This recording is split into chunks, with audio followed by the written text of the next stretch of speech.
My name is Adeline Crow. I am 38 years old.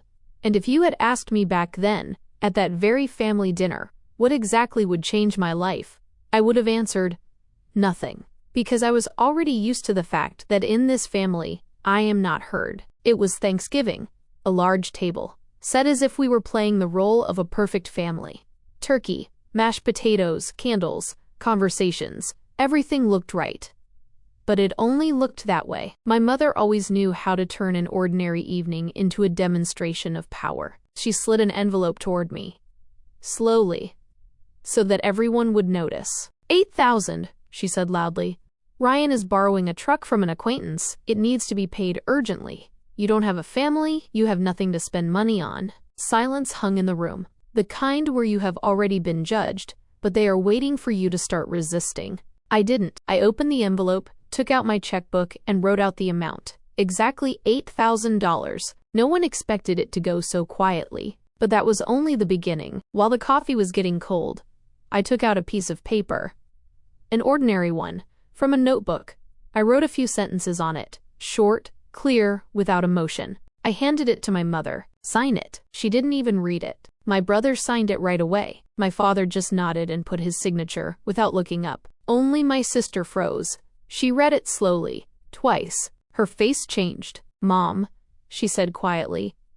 Are you sure? My mother sighed in irritation. Don't be dramatic. Sign it. And she signed it. That evening, no one understood what exactly had happened, except me. I had been working as a logistician for 12 years. A warehouse on the outskirts of the city, cold morning shifts, calls that never end. I knew one simple thing.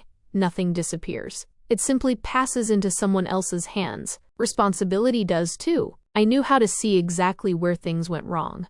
Sometimes days before the problem became obvious. But for a long time, I couldn't see my own family from the outside. I lived alone, a small apartment, an old house, creaky floors. It was quiet there. And no one demanded anything from me. In the closet, on the top shelf, lay an envelope. A blue one. One word was written on it. Iceland. Every month I put money away. Little by little. It was my dream to leave. Just leave. Without explanations. But every time, something would happen. My brother had problems. My sister had urgent expenses. My parents had another crisis. And there was always someone who said, you can help. And I helped. Until I stopped. That piece of paper they signed was a simple contract. It stated that the amount I was handing over was a loan and had to be returned within 6 weeks, with interest, and the signatures made it legal. They didn't read it. That was their mistake. The first week passed quietly, the second, too. On the third, my mother called. Do you seriously think we're going to pay you anything back? Yes, I answered calmly. She laughed. This is family, Adeline. Exactly, I said.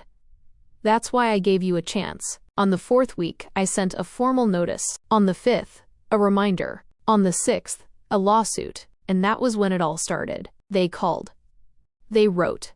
They came over. My mother screamed that I had destroyed the family. My brother accused me of betrayal. My father tried to talk to me for the first time in years.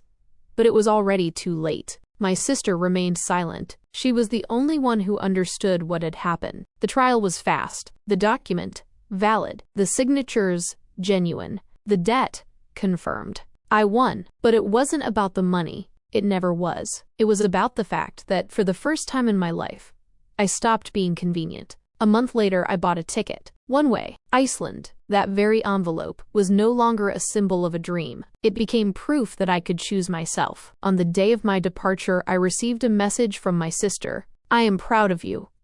I'm sorry I didn't say it sooner. I didn't answer. Not because I was angry, but because I no longer needed their validation. The plane took off early in the morning. The city remained below, just as it had always been. But I was already different. I looked out the window and, for the first time in a long time, felt silence. Real silence. Without expectations. Without demands. Without guilt. 6 weeks after that dinner, I realized one thing. The person who always pays the bills rarely gets the right to write the ending. But if one day they refuse, everything changes. And then the story finally becomes theirs. And theirs alone. Iceland turned out to be not as I had imagined it. It was quieter, colder, more honest. There were no unnecessary words here.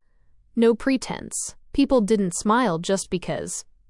But they also didn't demand anything from you in return. It was strange. For the first week, I barely spoke. I rented a small apartment overlooking the gray sea. In the mornings, I drank coffee by the window, listened to the wind, and I learned to live without the constant expectation that someone would demand something from me. It turned out to be harder than I thought. Freedom is not a moment.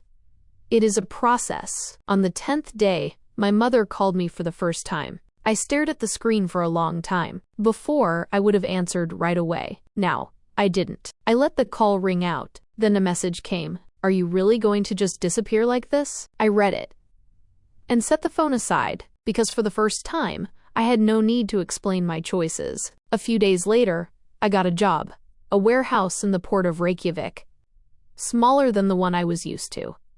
But the system was the same. Cargo, deadlines, responsibility, and people who understood that if you sign something, you are responsible for it. That suited me. Nobody here tried to shift their life onto me. A month later, a letter arrived, not a message. A real letter, from my sister. I didn't open it for a long time. Paper is always more serious than words. There wasn't much in the letter. I started saying no. At first, it was scary. Then, it got easier. You were right. We were all used to you taking on the extra weight. Mom is angry, but not as confidently anymore. I think she faced the consequences for the first time. I'm not asking you to come back. I just wanted you to know, this changed more than just you. I reread the letter twice, and for the first time in a long time, I felt not tension, but peace. Winter in Iceland is long. The days are short. The nights are almost endless. But it was exactly in this darkness that I began to notice things I hadn't seen before. What a life without constant pressure looks like. What silence sounds like when it isn't frightening. How a person changes when they no longer need to defend themselves. 3 months later, I realized one more thing. Boundaries aren't something you draw once, and that's it. You have to maintain them, over and over again, every time someone tries to drag you back into your old role. My mother continued to write, rarely, briefly, without apologies, but also without her previous confidence. I hope you are doing well. Before, a demand would have been hidden behind those words. Now, they were just words. I didn't reply, not out of principle, but because there was no need. In the spring, I bought a new notebook. An ordinary one, like back then, at the table. But this time, I wasn't writing down terms. I was writing plans. Where to go, what to see, what kind of life to build. Sometimes I remembered that evening, the silence, the signatures, and the moment when everything changed. But now it wasn't painful. It was like a starting point. One evening, walking back from work, I stopped by the water. The wind was strong, cold. But I stood there and didn't leave, because for the first time in my life, I didn't have to rush to anyone or for anyone. And then I realized the final thing. Freedom isn't when you leave. Freedom is when you can no longer be forced back to where you were convenient. I took out my phone, opened the message from my sister, and for the first time in all this time, I replied, I'm okay. And that was enough, because now, my life no longer needed explanations. It was simply mine.